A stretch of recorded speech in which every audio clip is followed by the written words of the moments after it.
So, what do we do? Well, first, I think that we have to stop waiting for work to save us. Work won't. It was never meant to. We have to stop pouring our best energy into companies that would replace us tomorrow.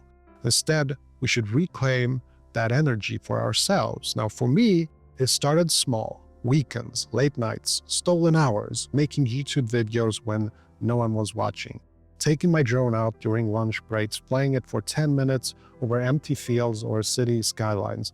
Those brief flights felt like freedom. I would go back to the office with my virtual tie on, but for the moment I had tasted the sky. It wasn't much, but it was mine. And those small acts snowballed, from tinkering with video editing, to uploading more consistently, to building a channel, to realizing that I don't need to ask for permission to create. I don't need a boss to validate me. I can build something on my own terms.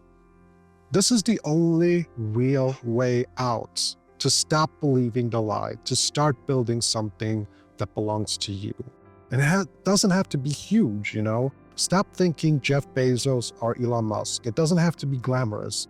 Maybe it's just a side hustle. Maybe it's, I don't know, painting. Maybe it's coding, writing, fixing bikes, cooking, streaming, building a small online store.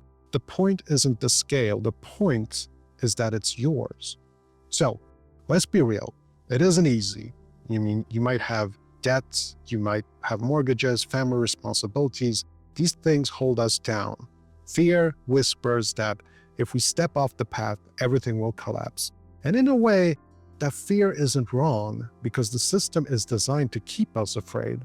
But the first step is clarity. To say out loud, work will not save me. And that's why I like to use the term wage slavery. I'm not afraid to say that I'm a wage slave, because once you start to break that spell, you can start seeing possibilities again.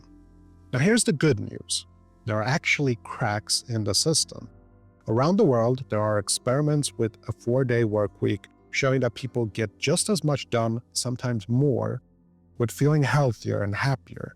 Companies in the UK and Iceland, they ran these trials, and burnout plummeted, productivity held steady, mental health improved. Workers finally had time to live. At the same time, though, more people than ever are choosing to build small, one-person businesses. In the US, millions are now solo entrepreneurs, creating content, freelancing, selling products, offering services. The tools are here. The internet, AI, platforms, communities. For the first time in history, ordinary people like you and me can build something that reaches the world without needing a corporation behind them. I just released a bestseller book on Amazon. That's thanks to you mostly, but the point is, it's possible. And every person who chooses this path chips away at that old story. The system tells you to settle, to grind, to shut down your dreams. But the truth? You don't need to win the lottery. You just need to reclaim your time, your attention, your spark. Now for me, it began with a drone and a camera. For you, it could be something completely different. But whatever it is, make sure it's yours, because that makes all the difference.